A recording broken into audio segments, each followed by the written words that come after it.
thing about LA is that it's a very strange landscape to date women in. But I think okay, so like women here are kind of sexual and stuff, but it's not like it's not the type of city where girls are actually in it for. And then it's a combination of a little bit of money. Like it's kind of like it's like New York where like girls want money, but it's at a much lower scale. So I think the key to dating girls in LA is to give them like a little tiny bit of money. Like so, like if you're like making out with the girl or something, she might all of a sudden like ask you like, "Hey baby, I need a little bit of money." Like, yeah, so like, but girls are pretty cheap here because there's a lot of hot girls. They're really cheap. So it's kind of like if you're a single guy. It's like a supply and demand thing. Yeah, I think because like in New York, I mean, I don't even know. I think it's just also that life here is cheap enough that there's like lots of girls that have roommates or they have like rent-controlled apartments. But you're not saying girls in LA are cheap, though. They're cheaper than like girls in New York. Right. Like you could date. What about girls in Cincinnati? I mean, I feel like girls in Cincinnati, they only want to marry you.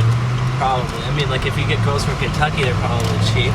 But I mean, like in Cincinnati, like the girl probably won't even do anything. Like if the girl's like kind of hot, depending on the girl, there's probably some really hot girls in Kentucky that like all fucked up in the head that'll eat for like $200, but they're like $5.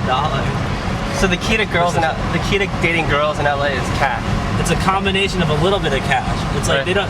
they kind of don't even want. What about your style? Do you have to have any kind of style? You have a little bit of style, but I don't even think girls in LA they don't even want that much cash. Like it's like a weird thing. Like girls in New York want like they need, and I think it's probably a condition of New York being so expensive. Like in the apartment's like $3,000, but like girls in New York, they need at least like $1,000. You need to spend at least like $1,000 to sleep with them.